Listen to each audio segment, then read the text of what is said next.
Aujourd'hui, on va parler du Congo. Et donc, quand je parlerai de Congo, je parle évidemment de la République démocratique du Congo. Le Congo est le deuxième pays le plus riche au monde. Et je te jure, ce n'est pas une blague. Mais malheureusement, vu que les Congolais ne bénéficient pas de leurs propres ressources, bah du coup, c'est le deuxième pays le plus pauvre du monde. Aujourd'hui, ce qui se passe au Congo, c'est complètement la folie. C'est scandaleux, mais t'es pas prêt. Je dis aujourd'hui, mais ça fait quand même un bon moment que ça dure. Tout ça, ça a commencé avec l'ancien roi de Belgique, a.k.a. Léopold II, et la conférence de Berlin. Et le concept de cette conférence est tellement dingue que j'ai été vérifié pratiquement 100 fois pour être sûr que c'est pas un fait ou une légende. C'était une conférence où il y avait une énorme carte de l'Afrique, plein de pays occidentaux, tu sais, des mecs avec des grandes moustaches, et chacun choisissait une partie de l'Afrique. Chacun prenait ce qu'il voulait de ce continent dans le plus grand des calmes airs. Et évidemment, sans demander quoi que ce soit aux Africains. Et à ce moment-là, t'as Léopold II qui dit, bon, personne veut le Congo, c'est bon, je le prends. Je sais pas si tu te rends compte, hein, mais à lui tout seul, il a décidé de prendre tout le Congo. Et là, t'es en train de te dire, ah, je comprends. Et donc, le Congo appartenait à la Belgique à ce moment-là. Non! Il était roi des Belges, mais ça n'appartenait pas à la Belgique. Ça appartenait à Léopold lui-même. D'un côté, il avait son boulot de fonctionnaire de roi, et de l'autre, il avait sa petite épicerie de 2 millions de kilomètres carrés. Et c'est exactement à partir de ce moment-là que tout est parti en vrille au Congo. Il a commencé par mettre des entreprises pour prélever le caoutchouc, mais quand il avait besoin de terres qui malheureusement appartenaient à d'autres êtres humains, les négociations, elles étaient super simples. Je te donne 3 vélos, une casserole et tu me donnes ta terre. Et évidemment, si la personne d'en face refusait, c'était encore plus simple. Tu me donnes ta terre ou je te prends la vie. Et avec ses explorations, ses exportations, cette envie de richesse, il a à lui seul décimé pratiquement 15 millions de personnes. Ce qui représentait à l'époque quand même la moitié de la population congolaise. Là c'est chaud là. Là, c'est chaud, quoi. Et le pire, c'est qu'il n'a jamais mis les pieds au Congo.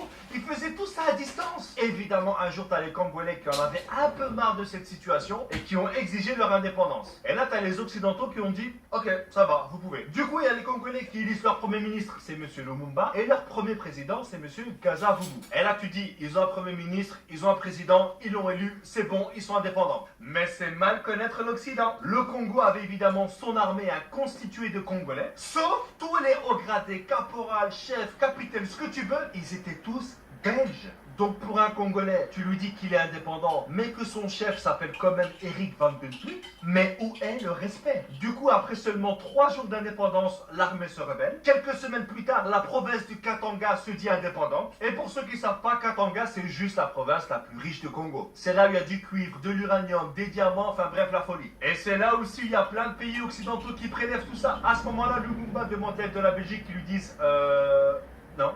Mais en même temps, les rebelles qui voulaient que Katanga soit indépendante, eux, ils étaient soutenus par la Belgique. Et on se demande bien pourquoi, mais évidemment ceci, ça ne nous regarde pas. Donc en gros, leur indépendance, elle a duré max 48 heures. Lumumba, qui n'était pas trop d'accord sur ce qui se passe au Congo, a demandé à la Belgique et à d'autres pays d'arrêter de voler leurs richesses. Et devinez quoi? Il a été tué. Mais ça, on commence à avoir l'habitude. Et l'officier qui a fait ça, il a gardé les dents de Lumumba dans son jardin, histoire de garder des preuves pour dire c'est moi qui l'ai fait. Ensuite, il y a eu Mobutu, et ensuite, il y a Kabila Père, qui, entre parenthèses, lui aussi s'est fait tuer dans des circonstances. Voilà, on n'a rien dit. On ne voit rien, on sait pas. Et là, il se passe un truc de dingue. T'as le politique belge Louis Michel qui travaille pour l'Europe, qui vient au Congo et qui dit, vu que Kabila Père est mort, on va donner le pouvoir logiquement à son fils, alors qu'il y avait un vice-président. Et ça a été justifié en disant que, vu qu'il y a des conflits, voilà, on va mettre son fils en attendant d'avoir des élections. Ça a duré 5 ans. Ça fait quand même beaucoup la période de transition.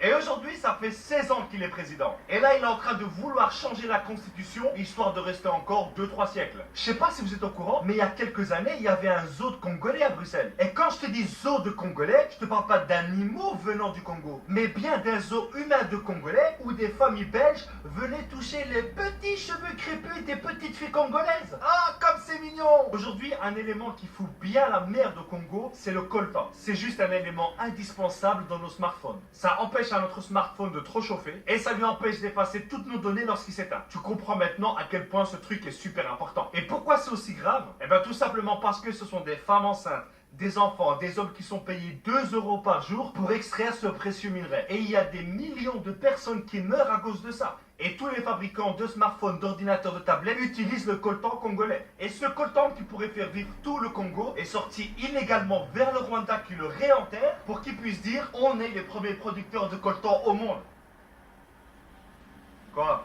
Tu commences à sentir comment elle pue cette histoire? On se demande bien à qui ça doit profiter tout ça. Aujourd'hui, ce magnifique pays qu'est la République démocratique du Congo est gouverné par des États, par des entreprises qui pensent que ce pays est un portefeuille. Et actuellement, il y a un génocide qui a déjà fait plus de 6 millions de morts, perpétué par des rebelles financés par des multinationales pour pouvoir piller le sol congolais. On est tous liés indirectement au Congo par nos smartphones. C'est vrai que cette vidéo ne va rien changer. Et là, il y a plein de personnes qui vont dire, mais pourquoi est-ce que tu l'as fait alors? Ben parce que seulement le fait de savoir ce qui se passe là-bas, c'est déjà un pas qu'on fait. Et un petit pas en avant dans ce monde, aussi petit soit-il, c'est quand même le signe qu'on avance. Donc les amis, je vous invite à partager un maximum cette vidéo. Il faut que les gens soient au courant de ce qui se passe là-bas. Que les gens sachent ce qui se passe au Congo aujourd'hui, et d'ailleurs depuis des décennies, et sous l'indifférence générale. Merci à tous, et que Dieu bénisse.